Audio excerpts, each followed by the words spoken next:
Salut à tous, donc aujourd'hui je vous emmène dans les coulisses de la transformation physique, je pense, la plus impressionnante de Dwayne The Rock Johnson pour son rôle dans The Smashing Machine. On va parler de son entraînement extrême, de son régime alimentaire titanesque, de la récupération et bien sûr on abordera la question que tout le monde se pose, donc stéroïdes ou pas, que vous soyez passionné de cinéma, de sport ou simplement curieux de savoir ce qu'il faut pour se transformer justement en véritable machine de guerre, restez bien jusqu'à la fin. Donc un défi inédit pour The Rock, donc pour ce rôle. Dwayne Johnson ne s'est pas contenté de son physique habituel, il a dû se réinventer pour incarner Mark Kerr, une légende du MMA connue pour sa puissance, mais également son explosivité, sa technique. Donc The Rock a dû plonger dans un univers bien plus exigeant que le catch ou le cinéma d'action classique, celui du combattant professionnel où chaque détail compte, du mental à la préparation physique. Mark the Specimen Kerr, originally nicknamed the Smashing Machine in Brazil when he fought in the Vale Tudo down there.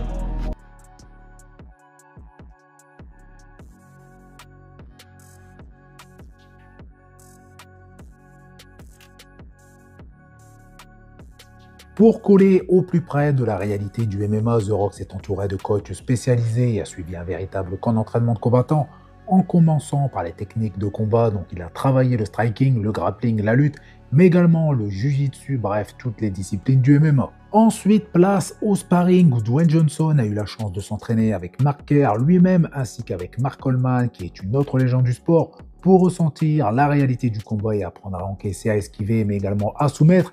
Et bien évidemment, The Rock s'est entraîné quotidiennement pendant plusieurs heures, alternant séances de musculation, drill de combat, cardio et sparring. Malheureusement, au cours de cette préparation, The Rock s'est blessé en raison de l'intensité de ses entraînements. Dwayne Johnson a subi une importante blessure au coude et comme il le dit lui-même quand ton film s'appelle The Smashing Machine, tu t'attends à prendre des coups. Donc l'objectif n'était pas seulement d'être massif, mais d'avoir un physique fonctionnel capable de tenir dans un octogone, d'enchaîner les rounds et de résister à la douleur.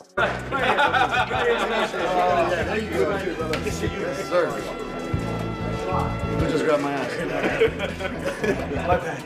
Of course, brother. I got you. Sorry, they didn't let me. Chaque matin, The Rock a commencé par du cardio à jeun avec 40 minutes sur du stepper ou du tapis en fractionné, alternant haute intensité et récupération, ce qui lui a permis de brûler les graisses tout en gardant sa masse musculaire.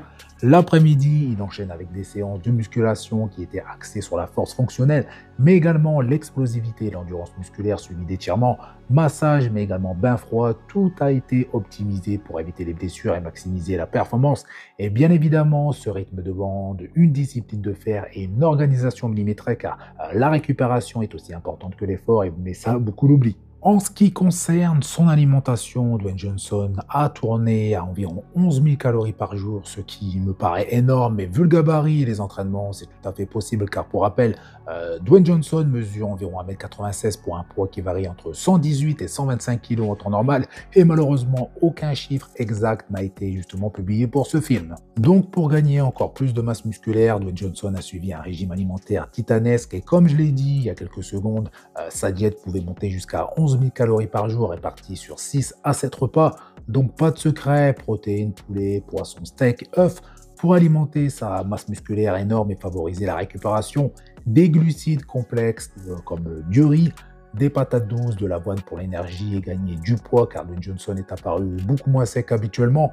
Bien évidemment, on n'oublie pas les légumes pour les fibres, les vitamines et l'équilibre. Par contre, aucune information concernant ces sources de lipides. En ce qui concerne les suppléments, donc acides aminés, probiotiques, caféine pour l'énergie, la récupération, plus quelques litres d'eau pour soutenir l'effort, mais également l'élimination des toxines et la récupération, chaque repas a été calculé, pesé et adapté à l'intensité de ses entraînements. Ce n'est pas juste manger beaucoup, c'est manger intelligemment au bon moment avec les bons apports. On passe à la question des stéroïdes, donc impossible de parler d'une telle transformation sans aborder ce sujet. Donc, par le passé, Dwayne Johnson a déjà reconnu avoir testé les stéroïdes à 18 ans à l'université, mais il affirme ne plus en consommer depuis très longtemps. Donc, depuis, The Rock n'a jamais été contrôlé positif pendant sa carrière de catcheur, et pour ce film, il met en avant la discipline, l'entraînement extrême, la diététique et la constance comme seul secret de sa transformation. Mais bien évidemment, certains doutent et c'est tout à fait normal avec un tel physique, mais Dwayne Johnson assume tout miser sur le travail, la régularité et le mental. Mais je peux le dire car nous sommes entre nous et personne nous écoute.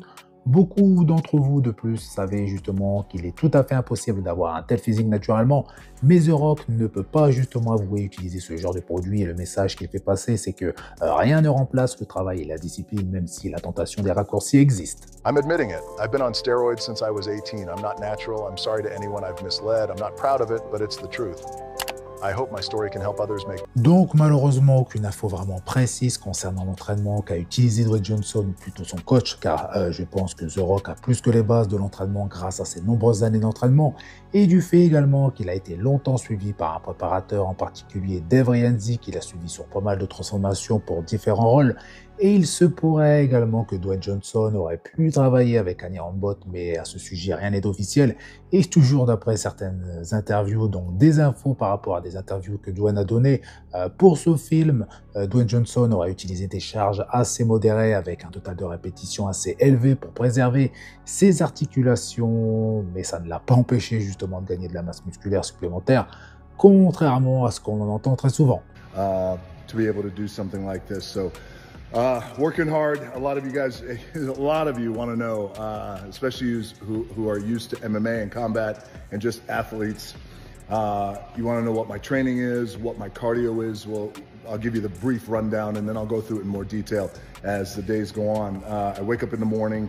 I do cardio on an empty stomach like I just did. When I wake up, I have a little bit of caffeine, maybe 100, 150 milligrams, maybe 200. Have some aminos with that and a probiotic, and an hour later I'm doing cardio. Did 40 minutes today of interval cardio, I guess somewhat high intensity. It all depends on how you want to categorize it. I'll go 45 to 50 seconds. En ce qui concerne son alimentation, les informations sont également assez légères, hormis le total calorique maximum sur une journée qui est d'environ 11 000 calories. Donc, on pourrait imaginer que The Rock utilise une diète cyclique en fonction des jours d'entraînement et des jours de repos, avec des jours hauts, peut-être des jours moyens et des jours bas en fonction des jours de repos, mais aucune information sur les macros par rapport aux quantités de protéines et d'hydrates. Et en ce qui concerne les lipides, ils ne sont pas du tout mentionnés, ce qui m'étonne, mais j'ai déjà vu justement pas mal de diètes sans lipides sur des préparations, même si ce n'est pas recommandé. Set, leg workout, Sunday night, approximately 8 o'clock. Sunday night, West Coast. Leg workout has been a bitch. I finished it off, so I did 4 monster sets to start off with. Well, I warmed up. I did all my warm-up stuff, and my hams, my glutes, and all my stretches. And then we did, let's see, leg press, regular leg press, vertical leg press, walking lunges, walking that black mile, dumbbell lunges, and then leg extensions. My legs are on fire. And then I finish off with squats. I like to put my squats at the end of the workout because I don't like to go too heavy with squats. I got 225 on the bar now. No need to put all that weight on my back. Those days are over. And plus, I also find that I get a better workout training-wise.